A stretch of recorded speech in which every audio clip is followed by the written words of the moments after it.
মাহফিলের গেট পাশেই পূজার গেট। ওদের যেহেতু ওটা পূজা মণ্ডপ ছিল, আমি একটু দেখার জন্য গিয়েছিলাম যে দেখি কিভাবে তৈরি করা আছে।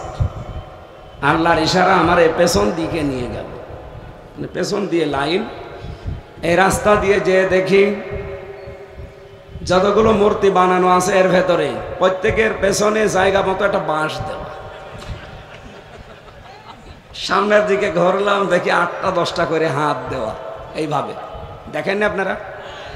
বলেন তো, এ 10টা না 50টা হাত 50টা পা দিয়ে আপনি ওকে দাঁড় করাতে পারবেন যদি জায়গা মতো বাঁশ না দেন?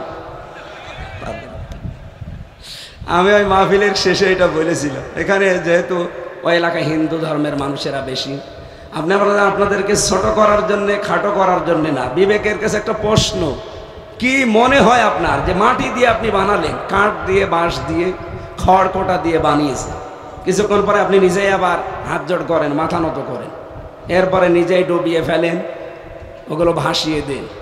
একটা ধর্মের কোনো নীতি হইল? আপনার তো ধর্মের একটা সিস্টেম থাকা লাগবে। যারা একটু বিবেকটা কাজে লাগায় দেখবেন তারা ওই ধর্মে আর থাকে না।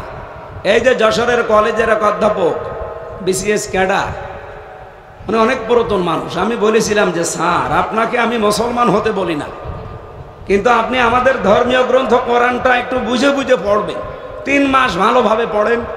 হ্যাঁ, আপনি আরবি পারবেন না, ইংরেজিতে পড়েন, বাংলায় পড়েন, একটু বুঝে পড়বেন। 3 মাস পরে দেখি আল্লাহর বান্দা নিজের থেকে মুসলমান হয়ে গেছে। একটু যদি বিবেক কেউ কাজে লাগায়, এই পৃথিবীতে 4,500 ধর্মের মানুষ বাস করে। আমি তো বিশ্বের বিভিন্ন দেশ ঘুরে যা দেখলাম, পৃথিবীর কোন ধর্মে মানুষ আর থাকতেই পারে না ইসলাম বাদ দিয়ে। খালি যদি একটু কমন সেন্সটা কাজে লাগাতো, পৃথিবীর কোন ধর্মে থাকা কারোর জন্য সম্ভব না। আমি কোন কারণে এর কাছে মাথা নত করবো? আমি কি ওর চাইতে শক্তিশালী কম, যার বাঁশ দেওয়া ছাড়া খাড়া হয়ে দাঁড়িয়ে থাকতে পারে না? এই কথা বলে না কেন? এমনকি মাছি এসে যদি নাকের উপরে পায়খানা করে, তারপরও সে নড়াতে পারে না। বিবেকটা হালকা কাজে লেগেছিল। নবীজির জামানায় একজন বেদুইন এসে বলে, ইয়া রাসূলুল্লাহ, কিছু কথা জিজ্ঞাসা করব আপনাকে। নবীজি বলেন, প্রশ্নের উত্তর পরে দেব, আগে বলো মাথার উপরে তা কি? কান্দে করে ঘুরে বেড়াচ্ছ, কি এটা? বলে, এটা আমার খোদা, এরা সব সময় আমি সাথে রাখি, না জানি কখন কোন বিপদে পড়ি। নবীজি বললেন, বিপদ থেকে বাঁচার জন্য সঙ্গে রাখো, অসুবিধা নেই, কিন্তু নাক ভাঙা কেন? লোকটা বলে, হে রাসূল, ওরে নিয়ে আমি রাস্তায় চলছিলাম, হঠাৎ করে আমার প্রাকৃতিক প্রয়োজন দেখা দিয়েছে। এখন পায়খানা পেশাবখানায় তো খোদারে নিয়ে যাওয়া যায় না, এখানে রাস্তার পাশে রেখে কাজ সারতে গেলাম। কাম সেরে এসে দেখি ওর মাথা থেকে পা পর্যন্ত পুরা ভিজা। চিন্তা করলাম, খোদার গা ভিজা, না জানি কোন রহমত বরকতের পানি হবে। আচ্ছা করে চাটলাম, খাইলাম। চাটাচাটির পরে দেখি একটা দুর্গন্ধ বের হয়, একটা টক টক লাগে। চিন্তা করলাম, খোদার গা ভেজা, পানি যদি রহমতের হবে, বরকতের হবে, তে এরকম টক কেন? এরকম একটা বিশ্রী দুর্গন্ধ কেন? পাশে তাকিয়ে দেখে একটা কুকুর দাঁড়িয়ে ওর নিচ দিয়ে পানি টপকাচ্ছে। এবার বুঝলাম যে কোন রহমতের পানি। মেজাজ গেল খারাপ হয়ে, ওর মাথারে নিয়ে দিলাম এক আষাঢ়, যে নিজের কর্তার প্রসাব থেকে বাঁচাতে পারো না, আমি বিপদে পড়লে তুমি বাঁচাবে, এই ভরসায় আমি আছি। এগুলো সব মিথ্যা, অসারতা। হে রাসূল, আমার রাগ কন্ট্রোল করতে পারি না, এই জন্য দিয়েছি আষাঢ়, নাক ভেঙে গেছে। নবীজি বললেন, আমার কাছে কি প্রশ্ন নিয়ে এসেছো বলো। লোকটা বলে, এদের মিথ্যাচার, এদের কল্প কাহিনী, এদের অসারতা সব আমার কাছে আজকে ক্লিয়ার। এরা আসলে কিছু করতে পারে না। আপনি আমাকে তাওহীদের কালিমা পড়ান, লা ইলাহা ইল্লাল্লাহ। আলহামদুলিল্লাহ।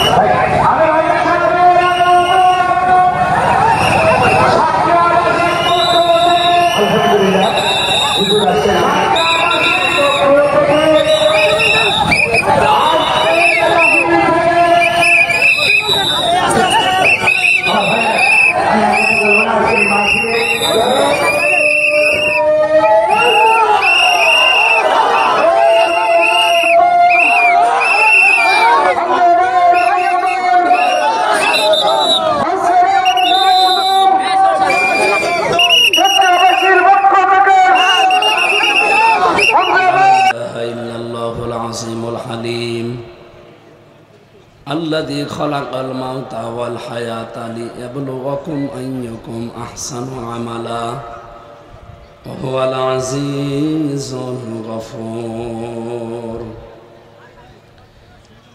فقد قال الله تعالى في كلامه المجيد وبرهانه التوحيد.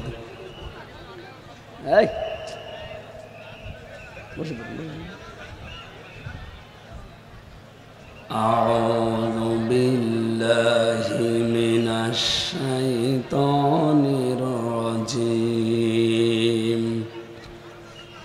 بسم الله الرحمن الرحيم.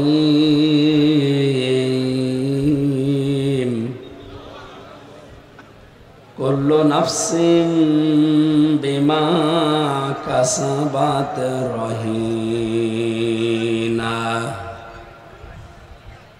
إلا أصحاب اليمين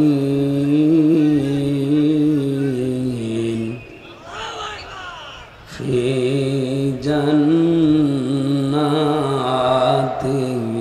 يتساءلون عن المجرمين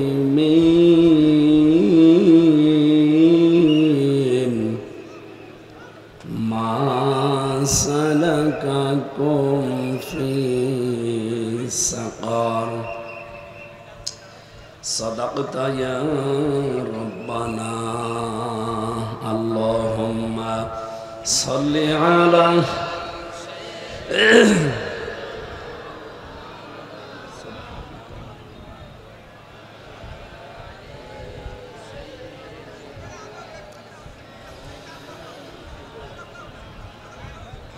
খেয়ে না খেয়ে দিন প্রচারের কাজে নিজেকে দিয়ে ছবি নিয়ে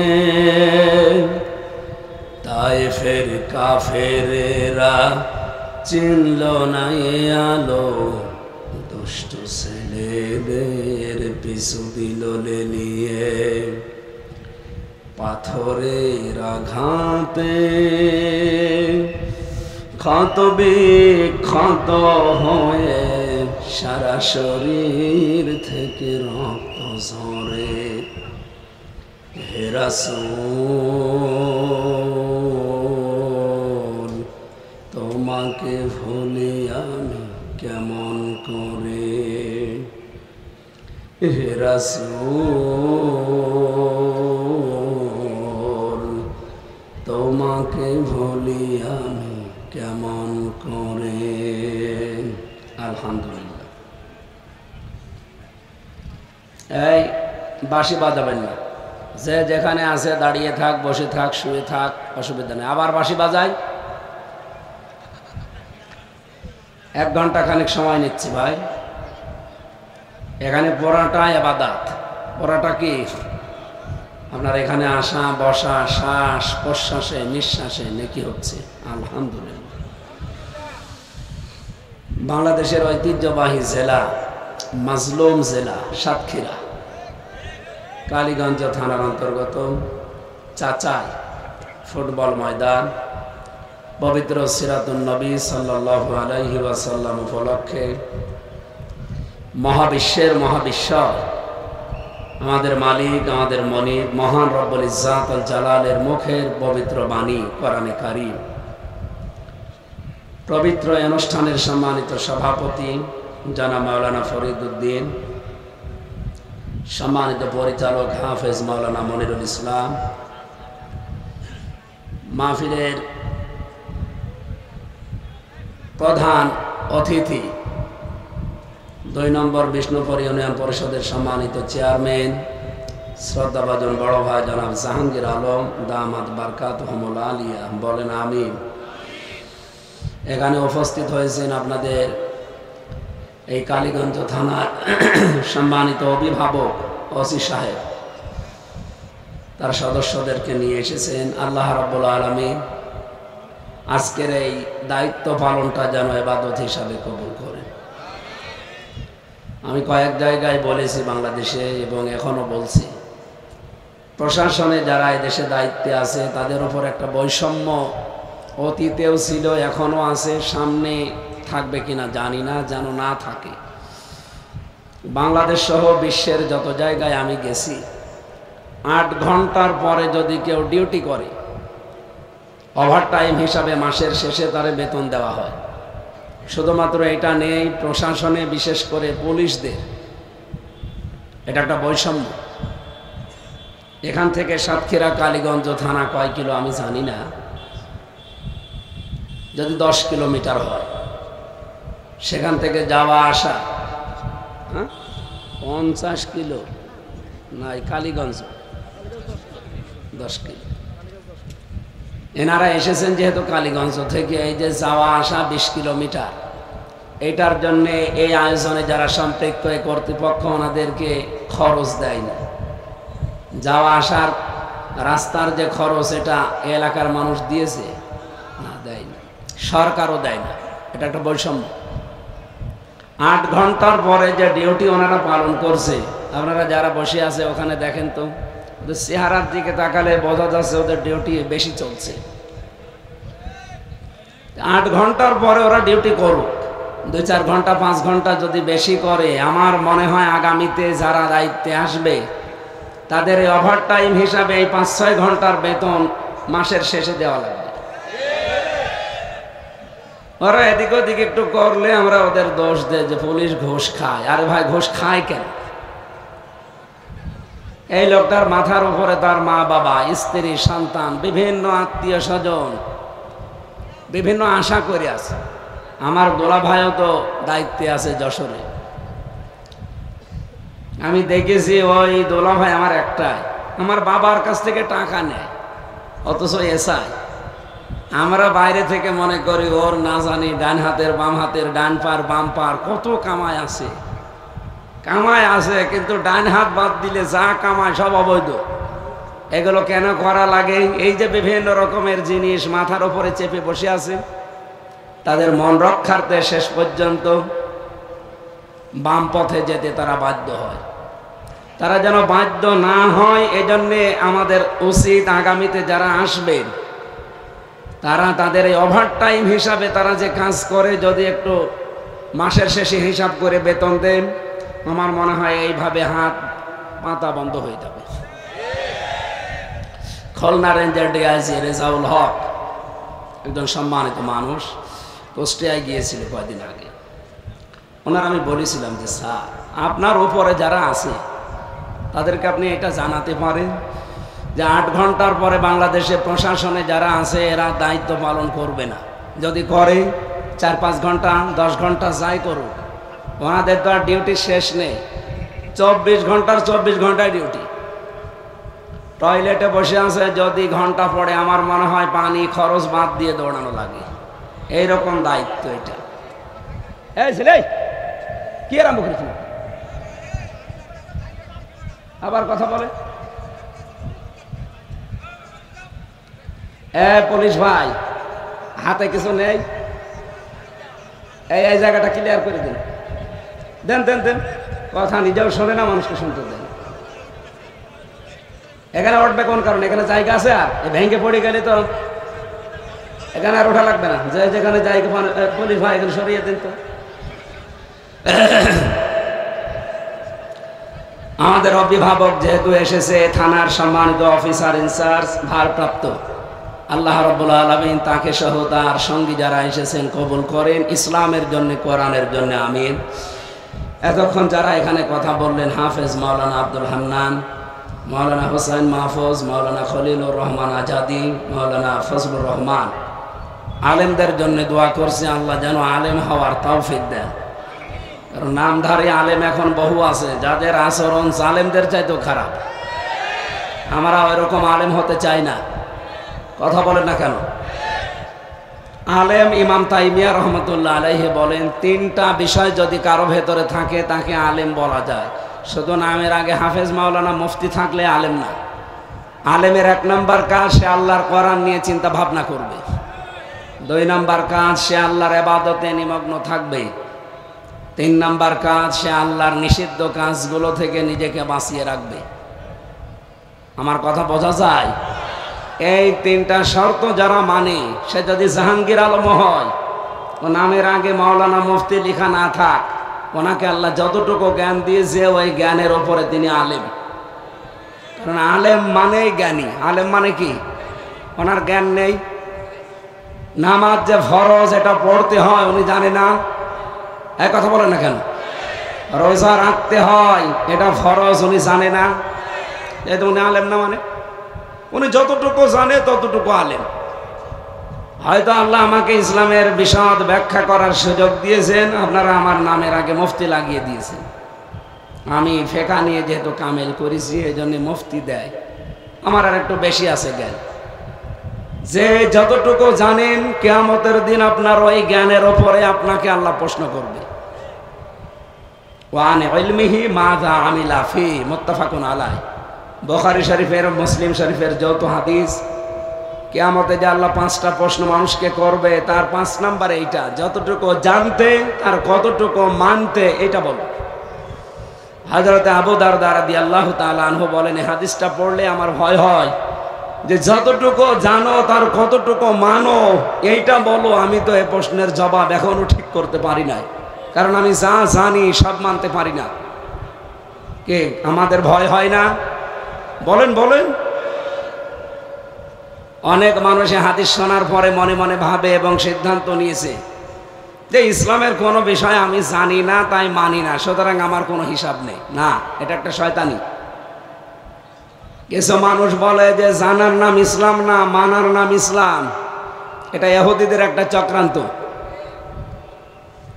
আরে ভাই, আপনি যদি কোনো বিষয় না জানেন তা মানবেন কি করে? কথা বলেন না কেন? তাহলে জানা এবং মানা এই দুইটার নাম, আরো জোরে বলেন। আপনি ইসলামের কোনো বিধান জানেন কিন্তু মানেন না, আপনার একটা গুনাহ হবে। কারণ জানার ফরজ আপনার আদায় হয়েছে, মানার ফরজ আদায় হয়নি, এই জন্য গুনাহ হবে কয়টা? আরো জোরে বলেন। কিন্তু আপনি জানেনও না মানেনও না, আপনি দুইটা গুনাহ করলেন। আপনি জানেন না কেন? আপনি যে জানেন না এটা আপনার অপরাধ। এই জানানোর জন্যই তো বাংলাদেশের বিভিন্ন জায়গায় এরকম আয়োজন করা হয়, আমরা যেন জানি। আজকে আমার আলোচনার বিষয় হচ্ছে মুসলমান দাবি করার পরেও 4 প্রকার মানুষকে আল্লাহ জাহান্নামে দেবে। গুরুত্বপূর্ণ বিষয়, যেহেতু এখানে আমরা অধিকাংশ মুসলিম, অন্য ধর্মের কিছু মানুষ থাকতে পারেন, তাদেরকে ওয়েলকাম জানাচ্ছি। আসেন, পৃথিবীর একমাত্র শ্রেষ্ঠ ধর্ম, সত্য ধর্ম ইসলামী। অন্য ধর্মের যারা আছে আমরা জানি সাতক্ষীরাতে বিভিন্ন ধর্মের মানুষ বাস করে, তারা আশপাশ জেলা, গ্রাম থেকে, ইউনিয়ন থেকে যদি এসে থাকেন তাদেরকে ওয়েলকাম জানাচ্ছি, অভিনন্দন জানাচ্ছি কোরআনের অনুষ্ঠানে আসার জন্য। সেই সাথে গত পরশুদিন আপনাদের যে অনুষ্ঠান চলে গেল, সবচাইতে বড় অনুষ্ঠান, ওখান থেকে একটা শিক্ষা নেওয়ার জন্য আহ্বান জানায়। বাংলাদেশ সহ বিশ্বে যারা হিন্দু ধর্মের আছে, লক্ষ লক্ষ প্রতিমা বানিয়েছে না বানায়নি? বলেন বলেন। আল্লাহ তাআলা বলেন, ইন্নাল্লাযীনা তাদউনা মিন দুনিল্লাহি ইবাদুন আমসালুকুম, নিশ্চয় যারা আল্লাহ বাদে অন্য কারো সামনে মাথা নত করে, তাকে ডাকে, ওরাও আমি আল্লাহর আরেকটা সৃষ্টি। তোমরা যেমন আল্লাহর সৃষ্টি, ওরাও আরেকটা সৃষ্টি। ইয়া আইয়ুহান নাস দুরিবা মাসালুন ফাসতামিউ লাহু ইন্নাল্লাযীনা তাদউনা মিন দুনিল্লাহি লা ইয়াখলুকু যুবাবা ওয়ালা ইয়াজতামাউ লাহু ওয়া ইয়াসলুবুহুমুজ যুবাবু দাফাত তালিব ওয়াল মাতলুব। হে পৃথিবীর মানুষেরা, নিশ্চয় যেগুলোর সামনে মাথা নত করো ওগুলো কিন্তু আমি আল্লাহর সৃষ্টি। আমাকে বাদ দিয়ে যদি ওদেরকে ডাকাডাকি করো, আর একটা মাছি বানাতে পারে না, মাছি শরীরে পড়লে সরাতেও পারে না। কত দুর্বল যারা বানায় এবং যাদেরকে বানানো হয়, এই দুই দল, দাফাত তালিব ওয়াল মাতলুব। যারা তলব করে এবং যাদের কাছে তলব করা হয়, এই দুই দলই একেবারেই দুর্বল। আমি এই 2 তারিখে অনুষ্ঠানে ছিলাম সিরাজগঞ্জে, ওখানে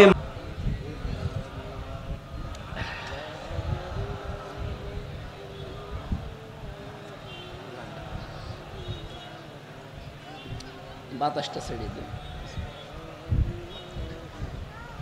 লা ইলাহা ইল্লাল্লাহ, জোরে লা ইলাহা ইল্লাল্লাহ, লা ইলাহা ইল্লাল্লাহ মুহাম্মাদুর রাসূলুল্লাহ। আমার ভাইরা, সাতক্ষীরাবাসী মাজলুম এবং শিক্ষিত মানুষদের বাস আমাদের এই এলাকাতে। আমি এই খুলনা বিভাগের সন্তান। আমি জানি বাংলাদেশে সবচাইতে বেশি টর্চার হয়েছে এই 15.5 বছরের সাতক্ষীরাতে। মাজলুম অবস্থায় যেহেতু আপনারা এখনো আছেন, মাজলুমের দোয়া আল্লাহ ফেরত দেয় না। আমরা যে কথা তুলেছিলাম, আপনারা যারা অন্য ধর্মে আছেন, আমি যতটুকু কোরআন হাদিস আর বাস্তবতা দেখে বুঝলাম আপনারা ভ্রান্ত পথে আছেন। দাওয়াত দেওয়ার আমার দরকার ছিল, এই জন্য দাওয়াত দিলাম, বিভিন্ন অসারতা কল্প কাহিনী তুলে ধরে। এরপরেও যদি কারো বিবেক কাজে না লাগে, লাস্তা আলাইহিম বিমুসাইতির। আল্লাহ পাক বলেন, হে নবী, আপনাকে আমি দারোগা পুলিশ করে পাঠাইনি যে মানুষ পিটিয়ে হেদায়েত করবেন, দরকার নেই। ফাইন্নামা আলাইকাল বালাগু ওয়া আলাইনাল হিসাব। আপনার দায়িত্ব হক কথাগুলো মানুষের কাছে পৌঁছিয়ে দেওয়া, আর হিসাব নেবার দায়িত্ব কার? আরো জোরে বলেন। এই জন্য অন্য ধর্মের কেউ এসে থাকলে অথবা ভিডিও হচ্ছে শুনতে পাবেন আপনারা। আজকে আমি কুষ্টিয়াতে সকাল 10টায় গণসংযোগে বেরিয়েছিলাম। যে পাড়ায় গিয়েছিলাম, মিলপাড়া, পুরাটাই হিন্দু এলাকা। যতগুলো দোকানে গেলাম, বাড়িতে গেলাম, অনেকগুলো দাদা এসে, তাদের তো দেখলেই চেনা যায়। এই কি করেন গো আপনারা?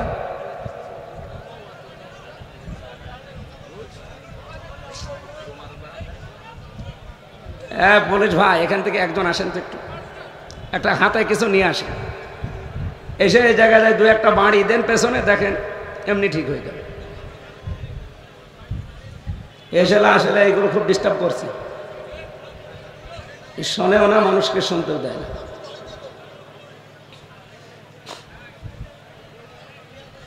এখানে একজন আসেন, দাঁড়িয়ে থাকেন, দরকার হয় একজন দাঁড়িয়ে থাকেন এখানে। সুবহানাল্লাহ আলহামদুলিল্লাহ লা ইলাহা ইল্লাল্লাহ, সুবহানাল্লাহ আলহামদুলিল্লাহ লা ইলাহা ইল্লাল্লাহ, লা ইলাহা ইল্লাল্লাহ মুহাম্মাদুর রাসূলুল্লাহ। সাতক্ষীরাবাসী, যে কথা তুলেছিলাম, আমার দায়িত্ব শুধু পৌঁছিয়ে দেওয়া, হিসাব নেওয়ার দায়িত্ব আমার না। এটা নেবেন কে? রব্বুল আলামিনের কাছে। এই জন্য ছেড়ে দিয়েছি। যারা এসে বসে আছেন সবাইকে নিয়ে এবার কোরআনে প্রবেশ করছি আমরা। আগে জবান খুলে বলেন আলহামদুলিল্লাহ। দরুদ আর সালাম পড়ছি। সিরাতুন নবী লিখেছেন, যদিও এটা সিরাতের মাস না, সিরাতের মাস গত মাস চলে গেছে, এটা চলছে রবিউল সানি মাস। সিরাতের মাস হলে আমি সিরাতের উপরে আলোচনা করতাম, ওদিকে আমি যেতে চাচ্ছি না, কারণ 1 মাস আমি করেছি। আজকে একটা নতুন বিষয়ে কথা বলতে চাই। মুসলমান দাবি আমরা যারা করি, এই মুসলমানদের ভেতরে 4 প্রকার মানুষ যাবে জাহান্নামে। কোথায়? আমরা ওই 4 প্রকারের ভেতরে যদি কোনো প্রকারে থাকি, এক্ষুনি তওবা করে থেমে যাব ইনশাআল্লাহ। থামবেন তো? থামবেন। সূরা মুদ্দাসসির, কোন সূরা? বলেন বলেন। পরা কোরআনে আল্লাহর নবীকে আল্লাহ বিশেষভাবে 7টা নাম ধরে ডেকেছেন, তার ভেতরে মুদ্দাসসির একটা। কোন সময় ডাক দিয়েছেন মুজাম্মিল, কোন সময় ডাক দিয়েছেন ইয়াসিন, তোহা, আহমদ, মোহাম্মদ, আব্দুন বা আব্দুল্লাহ, আর এই সর্বশেষ নাম মুদ্দাসসির। রব্বুল আলামিন ডাক দিয়ে বলেন, ইয়া আইয়ুহাল মুদ্দাসসির কুম ফাআনদির। হে কম্বলওয়ালা, আপনাকে আমি কম্বল মোড়ো দিয়ে শুয়ে থাকার জন্য এ দুনিয়ায় পাঠাইনি। নবীজি প্রথম ওহী পাওয়ার পরে যখন বাড়িতে আসলেন, তার শরীর ঘেমে গিয়েছে, উনি ঘর্মাক্ত হয়ে ভয়ে শরীরে জ্বর চলে এসেছে। ডাক দিয়ে বললেন স্ত্রীকে, সাম্মিলুনি সাম্মিলুনি, এ আমার স্ত্রী, আমাকে ঢেকে দে, আমি ভয় পেয়েছি। এই ভয়ে তার শরীরে জ্বর এসে গেছে। নবীজিকে কম্বল, কাঁথা, লেপ যাই বলেন গরম কিছু দিয়ে যখন ঢেকে নবীজি ঘরের এক কোণে জড়সড় হয়ে বসে আছে, শুয়ে আছে, তখন জিবরাইল এসে এই আয়াতগুলো নিয়ে ডাক দিয়ে বললেন, হে কম্বলওয়ালা, আপনাকে এভাবে শুয়ে বসে থাকার জন্য আল্লাহ দুনিয়ায় পাঠাননি, পাঠিয়েছেন আপনি দাঁড়ান, কুম ফাআনজির, মানুষদেরকে সতর্ক করেন। কি সতর্ক করবেন আপনি? এই পৃথিবীতে আপনি যতদিন বেঁচে আছেন, আজকের এই দিন থেকে 40 বছরে যেহেতু আয়াতটা নাজিল হচ্ছে, এখান থেকে যতদিন বেঁচে আছেন আপনি সতর্ক করবেন মানুষকে। বিশ্বনবীকে আল্লাহ সতর্ককারী বলেও ডাক দিয়েছেন। ইয়া আইয়ুহান নাবিয়্যু ইন্না আরসালনাকা শাহিদাও ওয়া মুবাশশিরাও ওয়া নাযীরা। বলেন আল্লাহু আকবার। এখানে আল্লাহর নবীকে আল্লাহ 5টা নাম ধরে ডাক দিয়েছেন।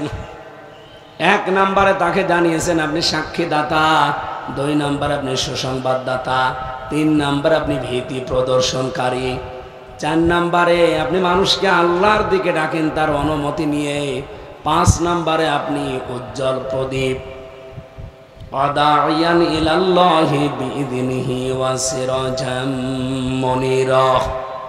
এই 5টা নামের এগেনস্টে কাফেররা তাকে 5টা নাম দিয়েছে। বলেন নাউজুবিল্লাহ। আল্লাহ দিয়েছেন এই 5টা নাম স্পেশাল ভাবে সূরা আহজাবের 44-45 নম্বর আয়াতে। আর কাফেররা এর বাইরে নবীকে 5টা নাম ধরে ডেকেছে। 1 নম্বরে বলেছে আপনি জাদুকার, বলেন নাউজুবিল্লাহ। 2 নম্বরে বলেছে পাগল, আরো জোরে বলেন নাউজুবিল্লাহ। 3 নম্বরে বলেছে মিথ্যাবাদী, 4 নম্বরে বলেছে গণক। বলেন তো যে নামগুলো দেওয়া হচ্ছে কাফেররা যা দিয়েছে, একটা নামেও নবীজি ছিলেন। রব্বুল আলামিন কাফেরদের এই নাম ডাকা দেখে প্রতিবাদও করেছিলেন। কাকে তোমরা পাগল বলো? আমার নবী মুহাম্মদুর রাসূলুল্লাহ পাগল না। জোরে বলেন সুবহানাল্লাহ। এবার তাকে আমি যে ভীতি প্রদর্শনকারী, সতর্ককারী হিসাবে পাঠালাম, তামাম পৃথিবীর জন্য, শুধু আরব জাহানের জন্য না, তিনি এই সাতক্ষীরার জন্যেও। নাকি এই জেলার জন্য আলাদা নবী ছিল না? অন্যান্য নবীদের ক্ষেত্রে আমরা জীবনী পড়ে দেখলাম কাউকে আল্লাহ সাতক্ষীরার মতো একটা জনপদের কাছে পাঠিয়েছিলেন, কাউকে খুলনার মতো একটা জনপদে পাঠিয়েছেন, কাউকে কুষ্টিয়ার মতো জনপদে পাঠিয়েছেন, কিন্তু মুহাম্মদুর রাসূলুল্লাহকে আল্লাহ পাঠিয়েছেন তামাম পৃথিবীর জন্য। قل يا أيها الناس إني رسول الله إليكم جميعا। হে নবী, আপনি দুনিয়ার সবাইকে জানিয়ে দেন আমি তোমাদের সকলের জন্য আল্লাহর কাছ থেকে রসুল হয়ে এসেছি। সুতরাং সাতক্ষীরা এখন যারা বসবাস করেন তাদের জন্যও নবীজি রসুল ছিলেন কিনা? বলেন বলেন। তার সতর্ক বানিয়ে জেলার জন্য আছে না? কি বলেছিলেন? এবার আমি আরম্ভ করছি সূরা মুদ্দাসসিরের যেখান থেকে পড়েছিলাম। বিশ্ব নবীকে আল্লাহ সতর্ককারী হিসাবে যেটা পাঠালেন, তার প্রথম সতর্ক হচ্ছে 38 নম্বর আয়াত থেকে, কুল্লু নাফসিন বিমা কাসাবাত রহিনা। রব্বুল আলামিন বলেন প্রত্যেক ব্যক্তি নিষ্কৃত কর্মের দায়ে আবদ্ধ। আপনি নিজে কাজ করবেন, আরেকজনের উপরে চাপাবেন, আরেকজনের উপরে দায় চাপিয়ে দেবেন। হয়তো দুনিয়াতে আপনি বেঁচে গেলেও বেঁচে যেতে পারেন, কিন্তু ময়দানে মাহশারে আপনাকে কেউ বাঁচাতে পারবে না। আজ বাংলাদেশে অপরাধটা অনেক বেশি। দেখবেন নিজে অন্যায় করে আর একটা নিরপরাধ ভালো মানুষের উপরে দোষটা চাপিয়ে দেয়। এই যে মিথ্যা মামলা যত হয়, মিথ্যা সাক্ষী যারা জোগাড় করে, যেই লোকটার বিরুদ্ধে মামলা দিলেন, মিথ্যা সাক্ষী জোগাড় করলেন, এই মামলার আয়ু থেকে শুরু করে, সাক্ষী থেকে শুরু করে বিচারক পর্যন্ত সবাই কিন্তু এর ভেতরে দায়ী। স্ব জায়গায় আপনি দায়িত্ব পালন করবেন। হ্যাঁ, এমনও জায়গায় বাংলাদেশে ছিল মিথ্যা মামলা কাউকে না দিলে সেই পুলিশের চাকরি থাকতো না, তাকে ট্রান্সফার করে দিত, হয় বান্দরবনে, খাগড়াছড়িতে, টেকনাফে। ও দেখতো এত দূর যাওয়ার চাইতে দুইটা মানুষকে মিথ্যা মামলা দিয়ে ফাঁসিয়ে দিলে অসুবিধা নেই, দে বাবা শাহজালাল, সব হালাল। এটা ছিল না 15 বছরে? আরে ভাই, আমি নিজে তো ভিকটিম। আমি যে 3টা বছর জেলে তাও ফাঁসির কন্ডেম সেলের ভেতরে ছিলাম, আমার নিজের দোষে না। আমাকে যে মামলা দিয়েছিল, আল্লাহর কসম এই কোরআন আমার সামনে, ওই বিষয় আমি আজ পর্যন্ত জানি না। অথচ 3টা বছর কিন্তু আমার জীবন থেকে কেটে গেল। 1 দিন 2 দিন 5 দিন না, 3 বছর। যারা সাক্ষী দিয়েছিল যে 4 জন, একজনকেও আমি চিনি না। অথচ আদালতে যে আমার সামনে দাঁড়িয়ে ওরা বলছে, হায় হুজুর, সারা বাংলাদেশের আনসারুল্লাহ বাংলা টিমের প্রধান। অথচ আনসারুল্লাহ বাংলা টিম যে কি ও ছাতা কি করে আমি আজ পর্যন্ত জানি না। অথচ এই মিথ্যা জিনিসের উপরে আমরা মামলার আয়ু ছিল, মামলার সাক্ষী ছিল, মামলার আয়ু থেকে, সাক্ষী থেকে, বিচারপতি যিনি, জজ যিনি, সবাই তো জানছে যে জিনিসটা মিথ্যা। এরপরও এটাকে সত্য কি করে বানানো যায়, প্রায় 80 পৃষ্ঠা তারা লিখেছে জড়িয়ে জড়িয়ে। বলেন, সেই 80 পৃষ্ঠায় যত হাজার হাজার লাইন লিখা, একটা লাইনও সত্য? আরে ভাই, একেবারে প্রথম জিনিসটাই তো মিথ্যা।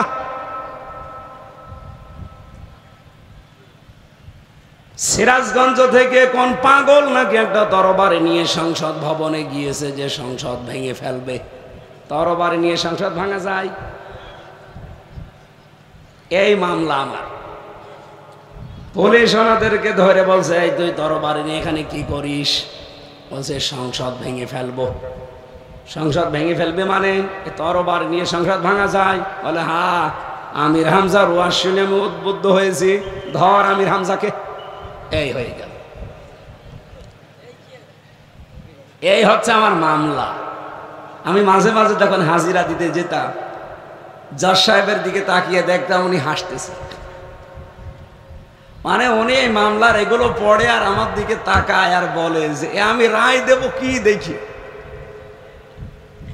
সরকারি পিপি যিনি আছে বারবার শুধু ওখান থেকে লাফায়, ওনারা জেল দেন, ওনারা এই করেন, কি করবেন, তাড়াতাড়ি করেন। তো দেবে কি দেখে? ওর বিবেক না, ওর ইমান যদি নাও থাকে অন্তত বিবেক তো আছে। এই জন্য আমার দিকে তাকিয়ে মাঝে মাঝে হেসে ফেলতো। ওখানে যারা উপস্থিত সবাই বুঝতো যে মামলা না, এ পুরাটাই মিথ্যা। কিন্তু কিচ্ছু করার নেই, স্বামী বিদেশ। এটা বলা ঠিক হইল না? কেউ কেউ বলে না যে কিছুই করার নেই, স্বামী কোথায়? বিদেশ। তো প্রশাসনের কিছুই করার ছিল না, কারণ ওপর থেকে আল্লাহর ওলি যা বলে উনি তাই করে। হ্যাঁ, আপনার যদি চাকরি বাঁচানোর তাকিতে অন্যায় করা লাগে, এইরকম অবৈধ কোনো কাজ না করে নিজে পরিশ্রম করে ভ্যান চালানো, রিক্সা চালানো ভালো। এটা যদি বাংলাদেশে প্রত্যেকটি জায়গায় মানুষে করতে পারতো, এই দেশে আর কেউ অন্যায় করে ছাড় পেত না। কারণ অন্যায় করবে কে? যে ওখানে যায় তাকে দিয়ে যদি অন্যায় করাতে চাইতো, এই ফ্যাসিস্ট যারা ছিল, যারা চিন্তা করতো এ তো আর কাজে লাগতে চায় না, বলে আমি চাকরি করব না, তাও এই অন্যায় করতে রাজি না, এরকম যাথায় মানুষকে দেব, সেই তো রাজি হয় না, আমি অন্যায় করাবো কারে দিয়ে। তখন এমনিতেই ভালো হয়ে যেত। এই জন্য আল্লাহ কুল্লু নাফসিন বিমা কাসাবাত রহিনা দিয়েছেন। প্রতিটি মানুষ তার নিষ্কৃত কর্মের দায়ে আবদ্ধ। প্রত্যেকটি মানুষ তার কাজকর্মের জন্য দায়ী। কিয়ামতের দিন আপনার বাবা সম্পর্কে আপনাকে আল্লাহ জিজ্ঞাসা করবে না, আপনার সন্তান সম্পর্কে আপনাকে আল্লাহ জিজ্ঞাসা করবে না। আপনার জিজ্ঞাসা হবে আপনার এই 33 বছর বয়স নিয়ে। আমার যখন 33 বছর, আমার এই বয়সটা নিয়ে আল্লাহ জিজ্ঞাসা করবে এই 33 বছরে কি কি করেছি। 17 বছর থেকে অন্তত শুরু আমার জীবন, ওখান থেকে 33। কারণ এর আগে আমার নামাজ ফরজ হয়নি। হ্যাঁ, কারো হয়তো 10 বছরে, কারো 12 বছরে, 15 বছরে, 17 বছরে। পুরুষের যেই দিন থেকে স্বপ্ন দোষ আরম্ভ হবে, ওই দিন থেকে তার শরীয়তের বিধিবিধান ফরজ। এর আগে যদি সে কিছু না মানে, তার উপরে ফরজ হয়নি, গোনা হবে না। কিন্তু ওই দিনের পর থেকে যেহেতু সে বালেগ, এরপর থেকে মরণ পর্যন্ত ইসলামের কোনো বিধান যদি সে বাদ দেয়, তার হিসাব তাকে দেওয়া লাগবে।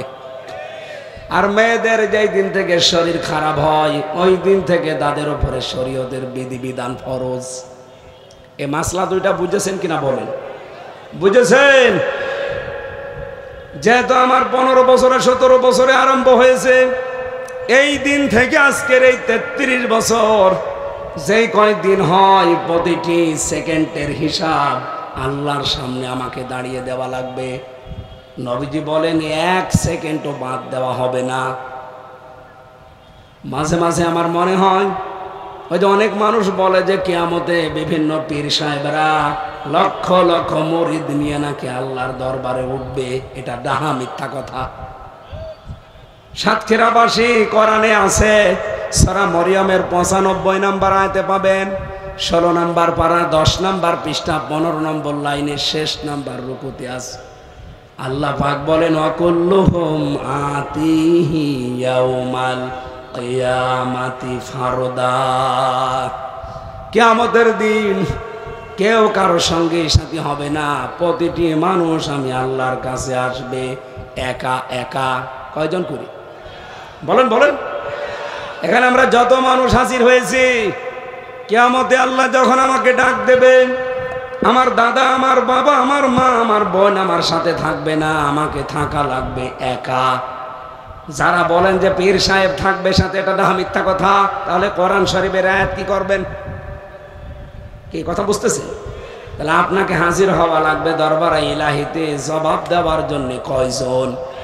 আপনি একটু নিজে কই জায়গায় এখন দাঁড় করেন তো। এখন মনে করেন আমি মারা গেছি, আল্লাহ পাক আমাকে ডাক দিয়েছে, হামজা এদিকে আয়। রব্বুল আলামিন তার কুদরতের সামনে আমাকে দাঁড় করিয়ে ডান দিকে বাম দিকে সাক্ষী হিসাবে রাসূলুল্লাহকে রাখবে। ফাকাইফা ইযা জিনা মিন কুল্লি উম্মাতিন বিশাহিদিন ওয়া জিনা বিকা আলা হাউলাই শাহিদা। সূরা নিসা 41 নম্বর আয়াত, 4 নম্বর পারার 3 নম্বর পৃষ্ঠার, এটা 15 নম্বর লাইনে আছে। রব্বুল আলামিন বলেন, কেমন হবে তখন যখন তোকে আমি আল্লাহ আমার সামনে দাঁড় করাবো, আর সাক্ষী হিসাবে আমার ডানে বা বামে আমার রাসূল দেবে সাক্ষী তোর পক্ষে অথবা বিপক্ষে। একটু নিজের জীবনের দিকে তাকিয়ে বলতো যে কেমন হবে তখন, কি দৃশ্যটা লাগবে তোর দিকে তাকিয়ে। আমি আল্লাহর একটা একটা করে জিজ্ঞাসা করব, প্রতিটি জিনিসের জবাব দেওয়া লাগবে। যদি এদিক ওদিকে করতে চাস, ভিডিও ক্লিপ দেখাবো। ফামাইয়া আমাল মিসকালা যাররাতিন খায়রান ইয়ারা ওয়া মাইয়া আমাল মিসকালা যাররাতিন শাররান ইয়ারা। আমরা বাংলাদেশে বহু তাফসিরে বহু ওয়াজে শুনেছি যে যে যা করবে কিয়ামতে তাকে দেওয়া হবে না। এটা ভুল। এখানে ইয়ারা আছে, আতায়াত মানে দেওয়া, আর ইয়ারা মানে দেখানো। চোখে দেখতে পাবেন ভিডিও ক্লিপ আকারে। আমার এই 15 বছর থেকে 33, এই 18টা বছর আমি একাধারে দেখতে পারবো যে আমি কি কি করেছি, কোথায় পরকীয়া প্রেম করেছি, কোথায় কাকে চোখ মেরেছি। হয়তো এখন বলতে অনেকের সামনে আমাদের লজ্জা হবে, মানুষ জানলেও লজ্জা পাবে। কিয়ামতে এই ভিডিও ক্লিপ এরকম পেছনে দেওয়া থাকবে, আল্লাহ পাক শুধু টিপ দিলে আপনার সব ওপেন হয়ে যাবে। আমি আগেই বলেছি, আপনি নিজেকে দাঁড় করাবেন ওই জায়গায়, কারো দিকে তাকানো বাদ দেন। আগে নিজেকে দাঁড় করিয়ে বলেন যে কেমন লাগতে পারে আমার এই 18 বছর যদি পুরাটা ফ্ল্যাশ হয়ে যায়।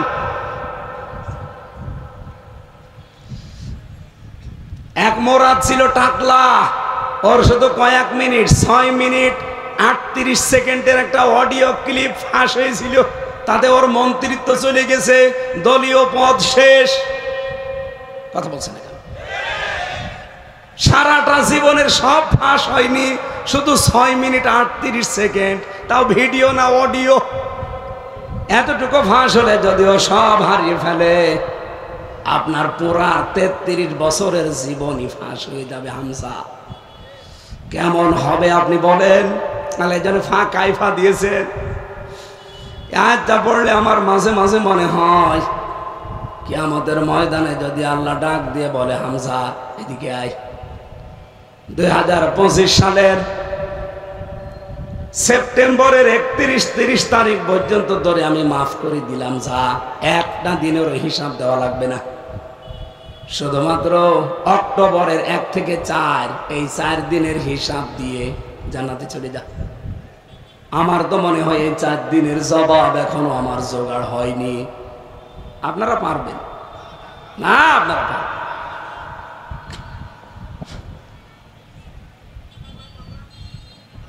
বড় কঠিন বিষয়টা। কুল্লু নাফসিন বিমা কাসাবাত রহিনা। প্রতিটি মানুষ তার নিজের জন্য হিসাব দেওয়া লাগবে, সে তার কৃতকর্মের জন্য দায়ী। ওয়ালা তাসিরু ওয়াজিরাতু উযরা উখরা। কেউ কারো বোঝা কিয়ামতে বহন করবে না। রব্বুল আলামিন বলেন, হ্যাঁ, তবে ইল্লা সাহাবাল ইয়ামিন, যারা ডানপন্থী, তার মানে যাদের ডান হাতে আমলনামা দেওয়া হবে, এই মানুষগুলো বাদ।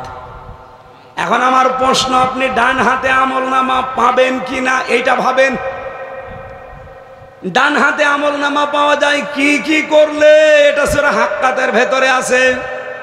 আমার তাফসীর আজকে ওই আয়াত না। আমি শুধু এটা জানাতে চাই যে কিয়ামতে সবাই চিন্তামগ্ন থাকবে, সবাই তার নিষ্কৃত কর্মের জন্য দায়ী হবে, তার নিজের কৃতকর্মের জন্য দায়বদ্ধ থাকবে। শুধুমাত্র আসহাবে আমিন, ডানপন্থী যারা, যারা ডান হাতে আমলনামা পাবে, তারা বাদ দিয়ে। এখান থেকে একটা শিক্ষা আমি পেয়েছি।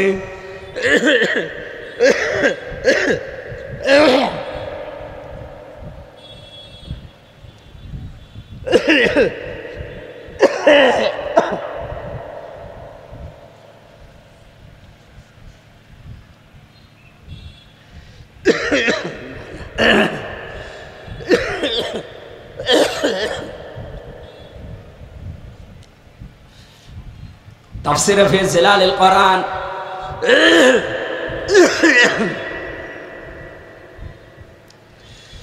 সৈয়দ কুতুব রহমাতুল্লাহ আলাইহি লিখেছেন, ডানপন্থী যারা, আমার আল্লাহ তাদেরকে ভালোবাসেন, পছন্দ করেন, আর বামপন্থী যারা, এদেরকে আল্লাহ ঘৃণা করেন। বাংলাদেশে বহু মানুষকে আমরা দেখি, তারা বলে আমি বামপন্থী রাজনীতি করি। এই কথা বলে না কেন? বলে না যে আমি বামপন্থী, ও নিজে যেন পরিচয় দিচ্ছে আমি জাহান্নামী।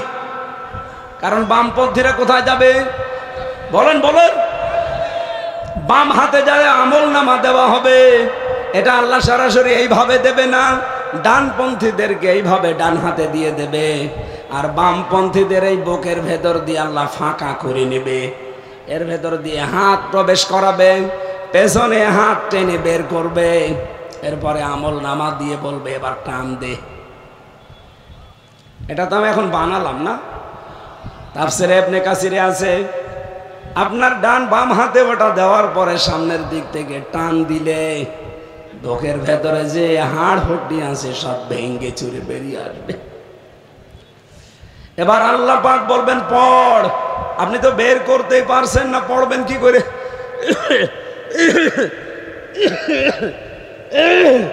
না,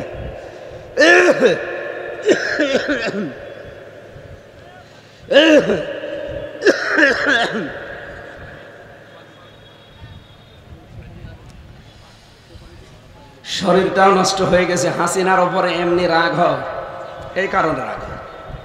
ও মহিলা তো বসে আসে হব স্বামীর বাড়িতে, আমারও তো শেষ করে দিয়েছে, আমার শরীরটাও শেষ করে দিয়েছে, আমার কণ্ঠটাও শেষ করে দিয়েছে। প্রতিদিন এই 3 বছর একাধারে প্রতিটি খাবারে খালি তেঁতুল দেয়। এই তেঁতুল খেলে মানুষের পুরুষত্ব, পুরুষাঙ্গ, পুরুষের এই কণ্ঠ নষ্ট হয়ে যায়। এই 3 বছর একাধারে না খেয়েও তো থাকতে পারি না, না খেয়ে তো আমি মরে যাবো। প্রত্যেক দিন 3 বেলা খাবারে ডাল রান্না করে তেঁতুল দেয়, তরকারি রান্না করে তেঁতুল দেয়। যারা দায়িত্বে থাকে এই সাতক্ষীরা জেলাতে যারা জেলে আছে জিজ্ঞাসা করি, কোনো জেলে জেলা কারাগারগুলোতে দেয় কিনা আমি জানি না, কারণ আমি তো ছিলাম কেন্দ্রীয় কারাগারে এবং হাই সিকিউরিটি জেলে, ওখানে এই সমস্ত জিনিসগুলো দেয়। দিয়ে দিয়ে স্লো পয়জন দিয়ে দিয়ে আস্তে আস্তে শরীরকে দুর্বল করে ফেলে, নষ্ট করে দেয়। আমার এই সমস্ত জিনিস দিয়ে আমার শরীরও শেষ করে দিয়েছি, কণ্ঠটাও এখন মারাত্মক সমস্যা, কথা বললেই কাশি শুরু হয়।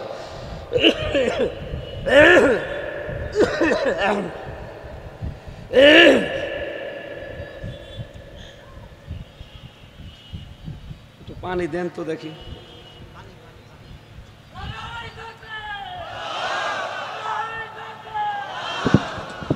দিয়েছেন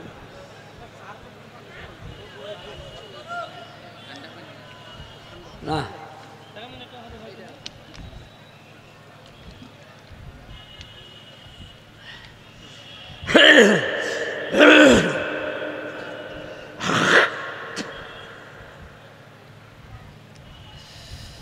আমার ভাইরা, ডান হাতে আমল নামা যারা পাবে আল্লাহ পাক বলেন তারা বাদ দিয়ে ফি জান্নাতিন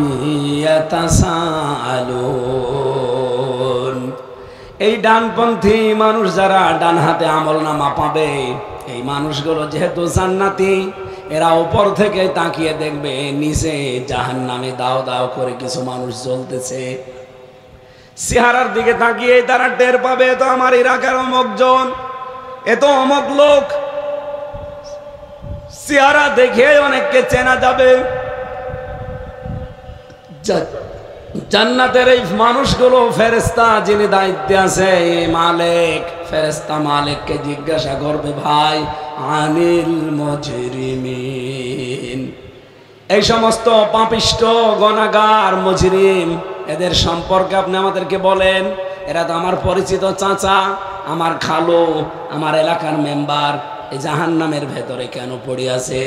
দাও দাও করে আগুনে জ্বলছে। সাতক্ষীরাবাসী মনে হচ্ছে কোরআন এখনই নাজিল হচ্ছে।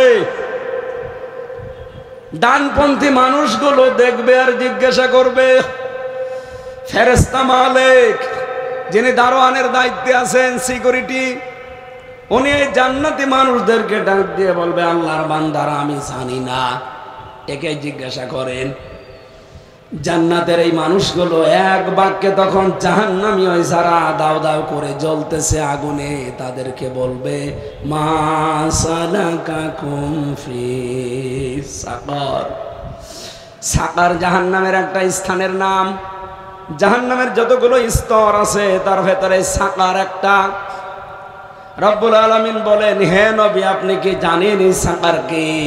লা তুবকি ওয়ালা তাদার লাওয়াহাতুল লিল বাশার। এই সাকারে কেউ গেলে আগে তার চামড়া খুলে পড়ে যাবে।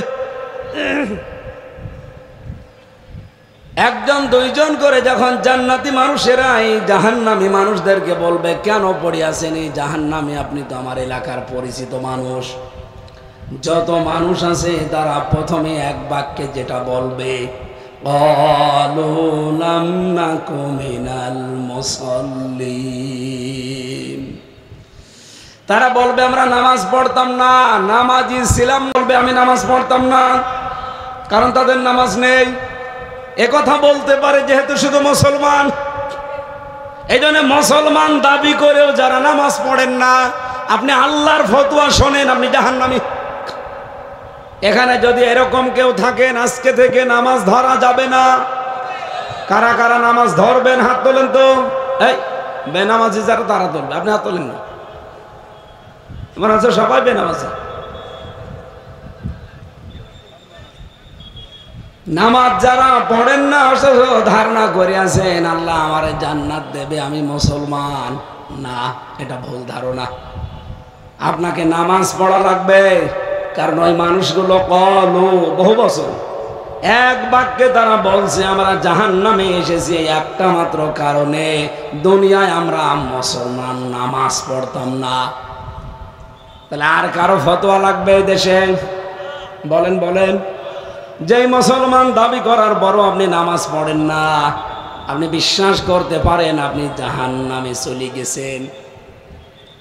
কোরআনে কারীম নবীজিকে জানাচ্ছে, ওয়া'মুর আহলাকা বিস-সালাতি ওয়াসতাবির আলাইহা লা নাসআলুকা রিজকা। হে নবী, আপনি নিজে নামাজের উপরে অটল থাকেন, আর পরিবারস্থ লোকদেরকে বলেন তারা যেন নামাজ পড়ে। এখানে তো নামাজ না পড়াটা বাদ দিলাম, নামাজ পড়েছে কিন্তু 5 ওয়াক্ত নির্ধারিত ভাবে না, মাঝে মাঝে পড়ে মাঝে মাঝে বাদ দেয়। এমন একজনের জীবনী পড়েছি, ইমাম মালিক রহমতুল্লাহ আলাইহির জামানায় এক ভাই তার বোনকে কবরস্থ করার পরে গুরুত্বপূর্ণ একটা কাগজ তার পকেটে ছিল। কবরে মাটি দিতে গিয়ে কাগজটা পড়ে যায় ভেতরে। মাটি কমপ্লিট করার পরে বাড়িতে এসে সকালবেলা অফিসে যাবে, দেখে সে কাগজ নেই। এত খোঁজ করার পরেও কোথাও নেই। হঠাৎ মনের ভেতরে এই ধারণা এসেছে যে আমার বোনকে আমি মাটি দেওয়ার সময় খাড়া থেকে উপর হয়েছিলাম, পকেট থেকে পড়ে যেতে পারে। এই মনে করে ওই সময় গেছে কবরে, কবর নিজে খুঁড়েছে। কবর খোঁড়ার সঙ্গে সঙ্গে দেখে তার বোন কবরের ভেতরে নিজের কাফনের কাপড়গুলো দাঁত দিয়ে টেনে টেনে ছিঁড়ছে। দৃশ্য দেখে আল্লাহু আকবার বলে বাড়িতে এসে বলে, মা আপনি বলেন তো আমার বোন কোনো অবৈধ কাজে লিপ্ত ছিল কিনা? মা বলছে, বাবারে কথা বলিস কেন? আজকে আমি এই দৃশ্য দেখে এসেছি। মা তখন জবাব দিয়েছে, সন্তান, আমার মেয়েকে আমি কোনো খারাপ কাজে আমার চোখে আমি লিপ্ত হতে দেখিনি, তবে একটা জিনিস আমি পেয়েছি, মাঝে মাঝে ও নামাজ পড়তো ঠিক, কিন্তু জোহরের নামাজ আসরের সময়, আসরেরটা মাগরিবের সময় মেনটেন করতো না। আমার মনে হয় নামাজে গুরুত্ব না দেওয়ার কারণে মহান আল্লাহ তারে কবরে শাস্তি দিচ্ছে। সাতক্ষীরাবাসী নামাজ পড়েছে, কিন্তু মাঝে মাঝে বাদ দেওয়ার কারণে যদি কবরে শাস্তি দেখা যায়, যারা নামাজই পড়েন না শুধু ঈদের নামাজ বাদ দিয়ে, তাদের তো কবরে কিছুই হবে না। আশা করছি আজকের এই অনুষ্ঠানে সিদ্ধান্ত নিতে পারবেন আপনি এই কঠিন ভয়ঙ্কর আযাবের দৃশ্য দেখার পর যে জীবনে যতদিন বেঁচে আছি ফরজ নামাজ আমি ছেড়ে দেব না। পারা যাবে না এটা? পারা যাবে না। আউয়ালু মা ইউহাসাবু বিহিল আবদু ইয়াউমাল কিয়ামাতিস সালাহ। কিয়ামতে আল্লাহ আপনাকে তুলেই প্রথমে জিজ্ঞাসা করবেন নামাজ ঠিক আছে কিনা। প্রশ্ন আসতে পারে, নামাজ তো পড়ি। আরে ভাই, নামাজ পড়লেই নামাজ হচ্ছে তা না। নামাজ থেকে কয়েকটা জিনিস আপনাকে নেওয়া লাগবে, তারপরে নামাজ হবে। নামাজীদের জন্য আল্লাহ একটা বরদোয়া দিয়েছেন, ফাওয়াইলুল লিল মুসাল্লিন আল্লাযীনা হুম আন সালাতিহিম সাহুন। বরবাদ, ধ্বংস, দুর্ভোগ, আক্ষেপ তাদের জন্যে যে মানুষগুলো নামাজ পড়ে কিন্তু নামাজ সম্পর্কে উদাসীন। এখানে সাহুনের ব্যাখ্যা আমি পড়েছি, দেখেন তো আপনার সাথে মেলে কিনা।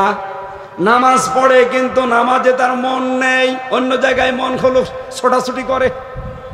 নামাজ পড়ে কিন্তু নামাজে খুশু নেই, নামাজ পড়ে কিন্তু নামাজে যে তেলাওয়াত করে এটা শুদ্ধ না, নামাজ পড়ে কিন্তু নামাজের তেলাওয়াত কিন্তু বিষয়টা বোঝে না। যে কয়টা বললাম একটাও আপনার ভেতরে আছে? আপনি নামাজে দাঁড়িয়েছেন ঠিক, এখানে মন চলে গেছে খোল নাই, এমন নামাজই নেই। নামাজের ভেতরে খুশু মন থাকা লাগবে, ধীর স্থিরতা। 2 নম্বরে নামাজের ভেতরে আপনি যা পড়েন এটা অধিকাংশগুলোই তো দেখি অশুদ্ধ। 40 বছর নামাজ পড়ছেন আপনি, আজও সূরা ফাতিহা শুদ্ধ করে পড়তে পারেন না। আল্লাহ আপনার এই নামাজের দিকে তাকিয়ে থাকেন ততক্ষণ যতক্ষণ আপনি তেলাওয়াতে থাকেন। সুবহানাল্লাহ বলতে পারেন না? নবীজি জানিয়েছেন পৃথিবীর কোনো কাজে আল্লাহ এত বেশি মনোনিবেশ করে না যত বেশি মনোনিবেশ করে আল্লাহ কোরআন তেলাওয়াত করলে। যারা কোরআন পড়েন নামাজে, আপনি বিশ্বাস করতে পারেন আমি আল্লাহর সাথে কথা বলছি। বিশ্ব নবীকে আল্লাহ ধরা থেকে তুলে নিয়ে গিয়েছিলেন আরশে, সরাসরি সামনাসামনি কথা বলেছিলেন।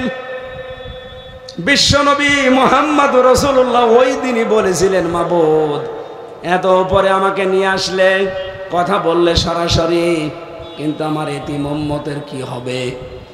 আল্লাহ পাক ওই দিন জানিয়েছে, আপনাকে আমি মাত্র একবার নিয়ে এসেছি। আপনার যে উম্মতের নারী পুরুষেরা দিনে 5 ওয়াক্ত নামাজে তেলাওয়াত করবে, আমি আল্লাহ নিজে এসে তার সাথে কথা বলবো। আপনি শুনেছেন কোনোদিন আল্লাহর কথা? একটু লম্বা করে সেজদা রাতের বেলা দিয়ে দেখবেন, একটা আলাদা শান্তি আছে। আমি জেলখানাতে 3 বছরের ভেতরে বহুদিন নিজে পেয়েছি এটা। রাত 12টা 1টায় সেজদা দিয়ে প্রায় 40-45 মিনিট 1 ঘন্টা এক সেজদায় কেটে যেত। কারণ কোনো কিছু যাওয়ার নেই 24 ঘন্টা তালা লাগানো। মাঝে মাঝে এই সেজদা দিয়ে একটু শান্তি পেতাম। এমনিতেই চোখের পানি অঝরে পড়তো, আর মনের কথাগুলো সব আল্লাহকে একটা একটা নিরিবিরি বলতাম। যেহেতু মাজলুম ছিলাম ওই সময়, মাজলুমের দোয়া বড় দোয়া 2টাই কবুল হয়। কথা বলে না কেন? এজন্য আমার মনে হচ্ছে জেলখানায় যেটাই বলেছিলাম বাইরে এসে আমি ওইটাই প্রায় পেয়েছি। যা যা বলেছিলাম ওই সময় হয়তো আবেগে বলেছিলাম, দুঃখে কষ্টে পড়ে, কিন্তু আল্লাহ ওইটাই দেখিয়েছে। কারণ মাজলুমের বড় দোয়া আল্লাহ ফেরত দেয় না, মাজলুমের দোয়াও ফেরত দেয় না। 3টা বছরে আমি যতদিন তাহাজ্জুদের নামাজ পড়েছি, কোরআন আমার সামনে, আমার ভালোভাবে মনে আছে। প্রতিদিন আমার মনে হয় এই দোয়াটা ছিল, রব্বুল আলামিন বাইরে যদি জীবনে আমাকে কোনোদিন যেতে দাও, চর্ম চোখে একবারের জন্য হলেও যেন দেখি কোরআন দিয়ে বাংলাদেশ চলছে। আমার মনে হয় দোয়া কবুল হয়ে গেছে। এখন চলছে যা বাংলাদেশে, শুধুমাত্র সাতক্ষীরা না, এদেশের 630টা থানা আছে, প্রায় কম বেশি সব জায়গায় আমি যাচ্ছি। সারা দেশে কিন্তু একটা ঢেউ উঠে গেছে। 100 জনের প্রায় 77 জন মানুষ ডাইরেক্ট ইনডাইরেক্ট তারা চাচ্ছে আমরা কোরআন এবার সংসদে চাই। সাতক্ষীরাবাসী চান না? দেখেন তো হাত তোলেনি কে? লিল্লাহে তাকবীর।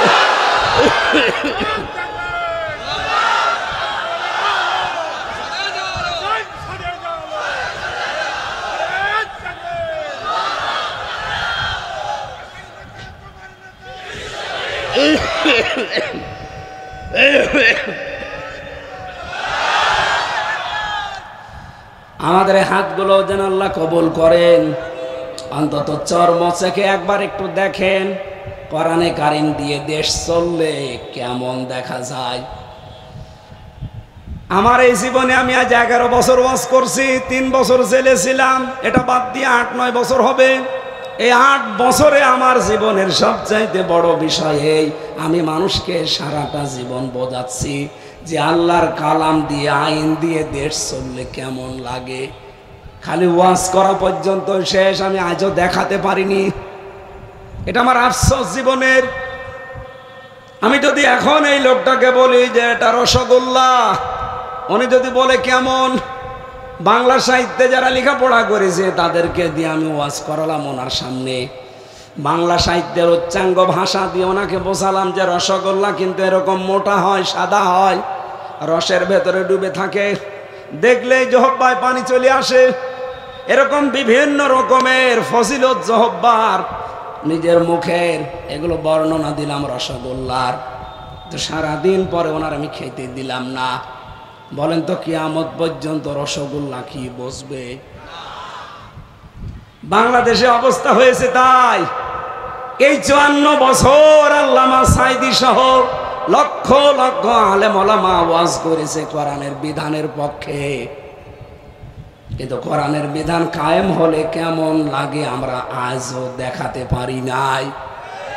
এবার যদি সত্যি রসগোল্লা আপনারা খেয়ে ফেলেন, বিশ্বের বিভিন্ন নাস্তিক মোরতাদ কাফের মুশরিক বিভিন্ন, বিশেষ করে ইহুদি আর খ্রিস্টানরা, এরা চায় না যে মুসলমানেরা রসগোল্লা খাক, কারণ ওরা ভালো করে জানে যদি একবার এরা রসগোল্লা খেয়ে ফেলে যে আরাম পাবে, যে মজা শান্তি, এ জীবনে আর এদের রসগোল্লা থেকে সরানো যাবে না।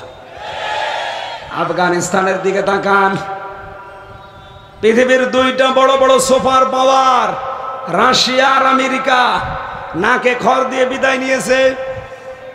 এই পৃথিবীতে এখন 257টা রাষ্ট্র আছে, মাত্র একটা রাষ্ট্রে এখন কোরআনের পূর্ণাঙ্গ আইন চলে, সেটা আফগানিস্তান। বিশ্বের কোন দেশের সাথে তাদের সংযোগ নেই, ঠিক আছে, কেউ তাদের সাহায্যও করে না, তাও ঠিক আছে। তারা ভারী অস্ত্র শস্ত্র নিয়ে 100 জনের প্রায় 77 জন, আপনি হিসাব করে দেখবেন, আমি একটা জরিপ পেয়েছিলাম, 100 জনের ভেতরে প্রায় 77 জন, নারী হোক পুরুষ হোক, আবাল বৃদ্ধা বনিতা মিলে তাদের দেখবেন হাতে ভারী অস্ত্র। এই প্রশাসনের কাছে যেমন আছে এরকম। কিন্তু এই 3-4 বছর চলছে, আজ পর্যন্ত একটা অবৈধ হত্যা তাদের হয়নি। আমাদের দেশে কারো কাছেই তো আমাদের অস্ত্র সেরকম নেই, তারপরও এদেশে মানুষ হত্যা বন্ধ হয়ে গেছে। বলেন বলেন, 1 বছর 2 মাসের ভেতরে আমরা আরো কত হত্যা দেখলাম ডাইরেক্ট। কত মানুষ অস্ত্র নেই, তাতে কি হয়েছে, ইট দিয়ে মানুষ মারে, পাথর দিয়ে মানুষ মারে, পিটিয়ে মেরে ফেলে। আর তাদের কাছে একেবারে সরাসরি ভারী অস্ত্র, এরপরেও তাদের হাতে 4 বছরে একজনও অবৈধভাবে হত্যা হয়নি, কারণ সেখানে হত্যার আইন আছে এবং আইনের প্রয়োগ আছে। কোরআনকে এবার সংসদে আসতে দেন। মানুষ হত্যা করলে যে কি হয় সেই ঔষধ আছে না নেই? কি হত্যার বদলে হত্যা করা লাগবে 1 নাম্বার, নয়তো অকতিলা মাজলুমান ফাকাদ যালামা, অন্যায় ভাবে কাউকে যদি আপনি হত্যা করেন, ফাকাদ জাআলনা লিওয়ালিহি সুলতানা, তার অভিভাবক যারা আছে তাদেরকে আল্লাহ ক্ষমতা দিয়ে দেয়, হয় তার মা বাবা, তার সন্তান, তার স্ত্রী। সে যদি আপনাকে বলে যে ঠিক আছে আমার বাবাকে যেভাবে হোক মেরে ফেলেছেন, আমার সন্তানটা যেভাবে হোক মেরে ফেলেছেন, আপনাকে মাফ করতে পারি। 1 নম্বরে সে যদি চায় যে আপনাকে মেরে ফেলবে, রাষ্ট্র আপনাকে মেরে ফেলতে বাধ্য। এটা যদি না চায়, সে বলে যদি দিয়ত দেওয়া লাগবে, আপনাকে আমি মাফ করতে পারি, 50 লাখ টাকা দেন, আপনাকে তাই দেওয়া লাগবে। এটা বাংলাদেশে যদি থাকতো, প্রথমেই 2টা, যে মেরে ফেললে তাকে অন্যায় ভাবে তাকেও মেরে ফেলা লাগবে, দেশে হত্যা বন্ধ হয়ে যেত। 2 নম্বরে এটা না হয়েও যদি বলতো যে 50 লাখ টাকা দেন তারপরে মাফ, আমার মনে হয় তারপরও আমরা দেখতাম হত্যা বন্ধ হতো। জেলখানায় আমি বহু মার্ডার মামলার আসামি দেখেছি, তাদেরকে যাবজ্জীবন অথবা ফাঁসি এরকম দেওয়া হয়। আপনাকে যদি ফাঁসি দেওয়া হয়, আর এটার জন্য যদি তার গার্জিয়ানরা রাজি থাকে যে ঠিক আছে আমার বাবাকে মেরেছে, তাকেও মেরে ফেলেন, ফাঁসি দিলে আপনি শেষ, আপনার গুনাহ মাফ। কিন্তু যদি বিচারালয় কর্তৃক বলা হয় যে আপনার যাবজ্জীবন জেল, তার মানে যাবজ্জীবন জেল হলে 30 বছর জেল খাটা লাগে। কত বছর? জেলখানার ভেতরে যদি আপনাকে কাজ দেয় তাহলে 22 বছর, 9 মাসে বছর হয়, হিসাব করে দেখবেন 22 বছর। এই 22টা বছর জেল খেটে আপনি বের হলেন, এই মানুষ হত্যার দায় যে গোনা হয়েছিল এই গোনা কি মাফ হবে? না, খালি আপনার কষ্টই শেষ। কিন্তু কোরআনের আইন যদি থাকতো, যাকে মেরে ফেলেছেন তার গার্জিয়ান, তার ওলি অভিভাবককে আপনি তারা যা চেয়েছে ওইটা যদি দিয়ে দিতেন, তাহলে আপনার গোনা মাফ হয়ে যেত। এটা হবে তখন যখন এ দেশে রাষ্ট্রে ইসলাম কায়েম হবে। কত মানুষকে দেখলাম পড়ে আছে বছরের পর বছর। এখন যে জল্লাদ আছে কেন্দ্রীয় কারাগারে, ওর নাম ইলিয়াস আলী, বাড়ি চট্টগ্রামে। মাঝে মাঝে আমার কাছে মাসলা জিজ্ঞাসা করার জন্য আসতো। ভেতরে তো উন্মুক্ত পরিবেশে ও বেরিয়ে বেড়ায় সব সময়, আর আমার তো তালা লাগানো। মাঝে মাঝে এসে বলতো, হামজা ভাই, জীবনের ওপরে আমার আফসোস, আমার জীবন থেকে আমার সব উঠে গেছে। আমি প্রায় 12 বছর ছিলাম সৌদি আরবে, দেশে এসে বিয়ে করলাম। মাত্র 1 বছরের ব্যবধানে বউটা আমাকে বারবার উল্টা পাল্টা কথা বলতো। আমি টাকা পয়সা আমার মা বাবাকে দিলেও রাগ করে। আমার একটা বোন ছিল, বোনকে টাকা পয়সা দিলে লেখাপড়ার জন্য রাগ করে। একদিন মেজাজ গেল খারাপ হয়ে, সংশোধনের জন্য ওরে বললাম যে টাকা পয়সা আমি কামাই করেছি, আমার টাকা পয়সা আমার মা বাবাকে আমার বোনকে দেব, তোমার কি? তোমার বাবার কাছ থেকে আমি নিয়ে আসি। বহু পরিবারে এরকম ছোট মনের বউ নেই? কার কার বউ এরকম ছোট মন, হাত তোলেন তো। আন্দাজে বলেন আছে? নেই। সাতক্ষীরা এরকম মহিলা থাকে? নাউজুবিল্লাহ। ইলিয়াস জল্লাদ আমারে বলছিল, ভাই, বউকে আমি সংশোধন করার জন্য একটা থাপ্পড় দিলাম, ও ছাতা মরিয়ে গেল। আমি কিন্তু মারার নিয়তে মারি নাই। আমি মনে করলাম একটা থাপ্পড় দেয়, অন্তত ব্যথা পেলে একটু সংশোধন হবে, এই ঘ্যানর ঘ্যানর আর করবে না। ও আল্লাহ এমন মানে একটু জায়গা মতো লিখেছে, তো এই যে এই জায়গাটায় মরে গেছে। এখন ওর মা আর বাবা মিলে মামলা দিল, মার্ডার মামলা।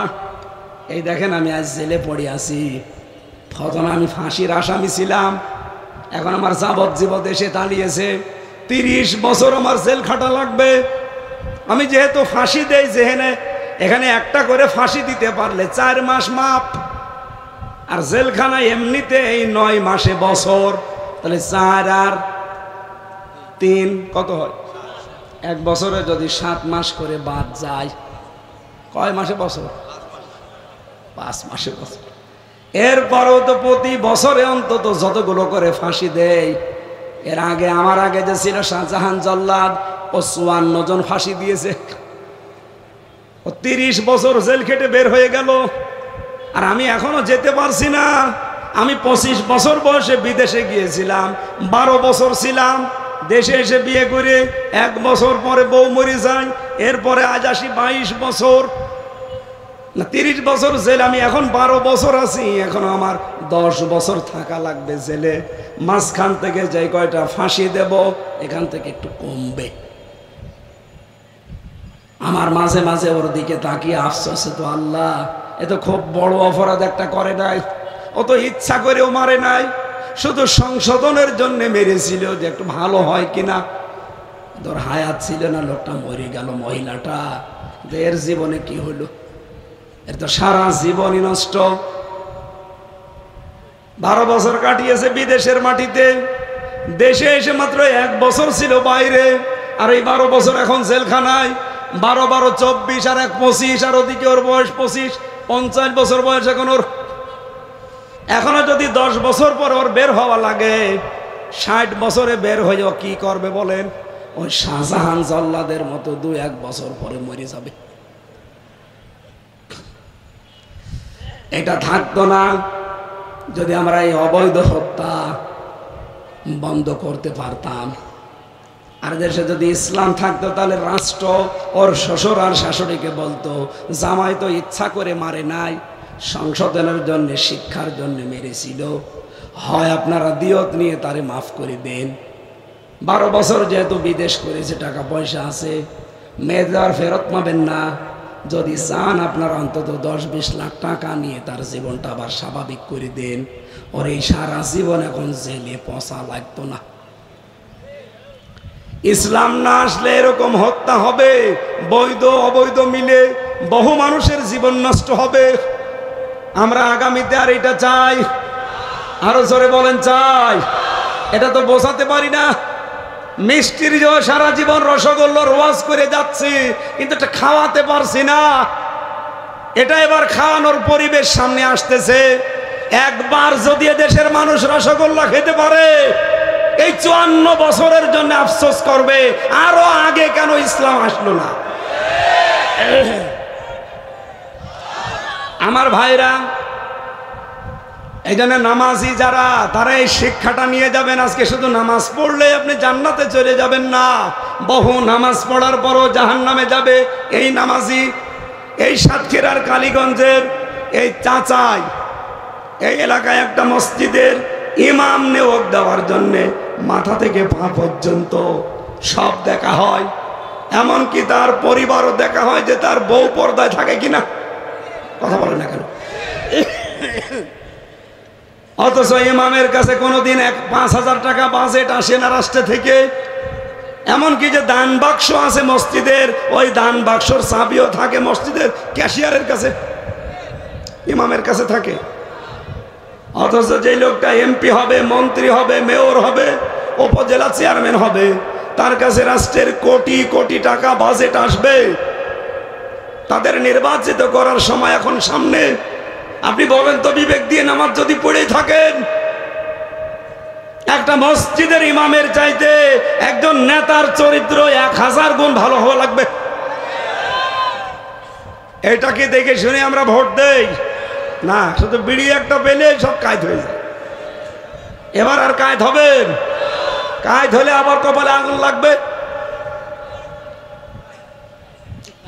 এই জন্য ওরা বলবে আমরা দুনিয়ায় নামাজ পড়তাম না, মানে নামাজের এই শিক্ষাগুলো নেইনি, এই জন্য আল্লাহ জাহান্নামে দিয়েছে। অলাম না কোনো তেমল মিসকিন, এতিম মিসকিনদের খাবার দিতাম না। এখন না নাখুদু মাল খায়দিন, খালি সমালোচনা করতাম পাইকারি হারে, যার তার দোষ বর্ণনা করতাম। এটা বাংলাদেশে এখন নেই। এখন না নুকাজ্জিবু বিয়াউমিদ্দিন, হঠাৎ করে আমরা কিয়ামত বিশ্বাস করতাম না। হাত্তা তানাল ইয়াকিন, হঠাৎ আমাদের কাছে মরণ চলে এসেছে, তখন আমরা সব হারিয়ে ফেলেছি। মরণ যেহেতু এসেছে বলে কই আসে নাই, হঠাৎ এসে গেছে। এই যে 4 প্রকার মানুষের নাম বললাম, যারা নামাজ পড়ে না, নামাজ পড়লেও নামাজের শিক্ষা নেয় না, যারা এতিম মিসকিনদেরকে সমর্থ থাকার পরও খাবার দেয় না, যারা খালি সমালোচনা করে মানুষের, আর যারা কিয়ামতে জবাব দিতে হবে বিশ্বাস করে না। এই 4 প্রকার মানুষ মুসলমান দাবি করলেও যাবে কোথায়? ফামা তানফাউহুম শাফাআতুশ শাফিঈন। আল্লাহ বলেন, এরকম মানুষের জন্য কোনো নবী, কোনো ফেরেশতা, কোনো রাসূল, কোনো আলেম যদি সুপারিশও করে কাজে লাগবে না। আল্লাহ আমাদের হেফাজত করুন। আমার কণ্ঠ আর পারছি না, আজকের মতো আমি শেষ করে দিলাম। আমার গাড়িতে মেয়েদের লিখিত বই পাওয়া যায়, জেলখানায় লিখেছিলাম, ওটা নিয়েছি। আল্লাহুম্মা আমিন। লা ইলাহা ইল্লাল্লাহুল আযীমুল হালিম। আল্লাহুম্মা আনতা রাব্বি লা ইলাহা ইল্লা আনতা খালাকতানি ওয়া আনা আবদুকা ওয়া আনা আলা আহদিকা। রব্বুল আলামিন, আমার কণ্ঠ বসে না গেলে আমি আরো কথা বলতাম। যতটুকু